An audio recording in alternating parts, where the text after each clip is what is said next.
আসসালামু আলাইকুম। আমরা যারা চাকরির প্রার্থী বিভিন্ন সময় টাকার কাছে, রাজনীতির কাছে, দুর্নীতির কাছে, স্বজনপ্রীতির কাছে বারবার যারা হেরেছি তাদের জন্য আজকের এই ভিডিওটি খুবই জরুরি একটি বিষয়। আজকে সিলেট জেলা প্রশাসকের কার্যালয়ে ডিসি স্যারের হল রুমে একটি অনুষ্ঠান ছিল, যেটার আয়োজক হলো পাবলিক সার্ভিস কমিশন আয়োজন করেছিল। আজকে 10টা থেকে শুরু হয়েছিল। সেই অনুষ্ঠানে পাবলিক সার্ভিস কমিশনের চেয়ারম্যান স্যার মুবাশশির মুনেম স্যার, তারপর 5 জন সদস্য, তারপর ক্যাডারের পরীক্ষা নিয়ন্ত্রক, নন ক্যাডারের পরীক্ষা নিয়ন্ত্রক, সচিব মহোদয় সহ সহজ কথায় এক কথায় বললে পুরো পিএসসি বোর্ডটাই আজকে সিলেট এসেছিল। এই অনুষ্ঠানে অংশগ্রহণ করার জন্য একটি বিশেষ প্রক্রিয়ার মধ্য দিয়ে 25 জনের মতন বিশেষ প্রার্থীকে সুযোগ দেওয়া হয়েছে। তার মধ্যে আমার মতন মানুষেরও সুযোগ হয়েছে যে ওখানে তাদের পরামর্শ শোনার জন্য। এই অনুষ্ঠানের মধ্য দিয়ে এই অনুষ্ঠানের মূল উদ্দেশ্য হচ্ছে আমাদের মতন স্টুডেন্টদের কাছ থেকে জানবে পিএসসির ভুল কোথায়, কিভাবে প্রশ্ন ফাঁস রোধ করা যায়, পিএসসির আনুষঙ্গিক বিষয়াদি কি কি করলে ডেভেলপ হবে, স্টুডেন্টদের আত্মবিশ্বাস বাড়বে, এবং আরো যত অভিযোগ রয়েছে সেগুলো শোনার জন্য তার মধ্য দিয়ে স্যাররা একটা ব্যবস্থা নেবে। মানে এটা একটা অবিশ্বাস্য ঘটনা যে পিএসসি সৃষ্টির পর থেকে এই পিএসসি স্যাররা আমাদের কাছে এসেছে, এমন নজির কখনই হয় নাই। এটা একটা বিস্ময়কর ঘটনা। যে সমস্ত স্যারদেরকে আমরা ভাইবা বোর্ডে দেখলে হাঁটু হাঁটু কাঁপুনি শুরু হয়, সেই স্যার আমাদের কথা শুনছেন এবং সেইটা রেকর্ড করতেছেন, নোট করতেছেন, সেই মোতাবেক ব্যবস্থা নেবেন এবং নিচ্ছেনও। এটা একটা বিস্ময়কর ঘটনা এবং এটা সম্ভব হয়েছে জুলাইয়ের গণ অভ্যুত্থানের কারণেই। যাদের রক্তের বিনিময়ে এই পরিবর্তনটা এসেছে তাদের জন্য আসলে আমাদের দোয়া করা উচিত। মূল কথায় আসি, স্যাররা মনোযোগ দিয়ে আমাদের কথা শুনছেন।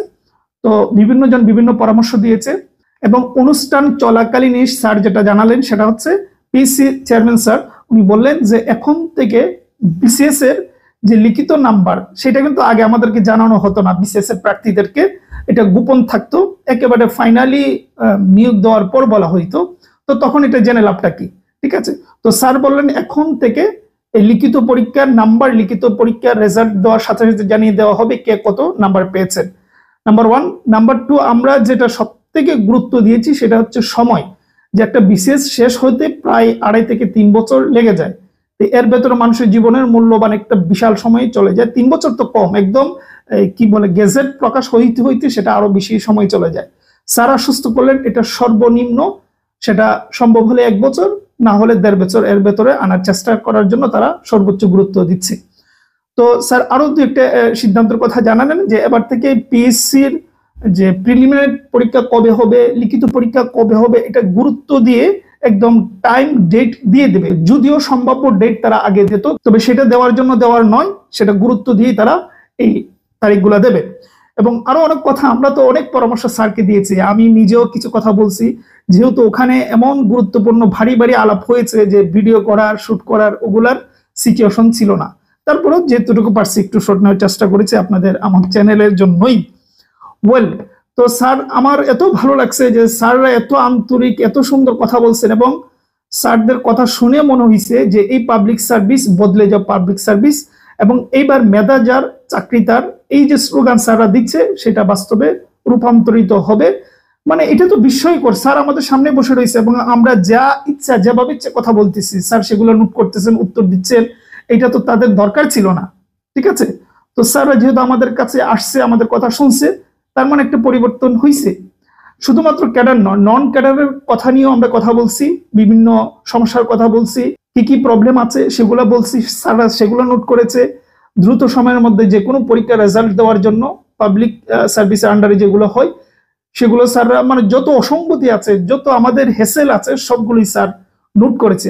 আরেকটা হেসেল হলো যেটা ঢাকার প্রার্থীদেরকে সবসময় গুরুত্ব বেশি দেওয়া হয়, ভাইভাতেও দেওয়া হয় সব জায়গায়, এবং পরীক্ষার সেন্টারগুলোতেও ঢাকার প্রার্থীদেরকে একটু বাড়তি সুবিধা দেওয়া হয়, যেটা আমরা ওপেনলি স্যারকে বলছি, জানাইছি, স্যার সেটাও নোট করছেন।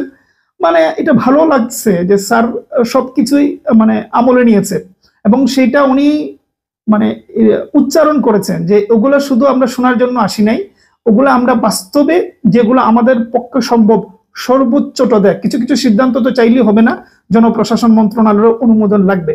তো সবকিছু মিলিয়ে আমাদের দিক থেকে শতভাগ চেষ্টা থাকবে এগুলোর সংশোধন করা।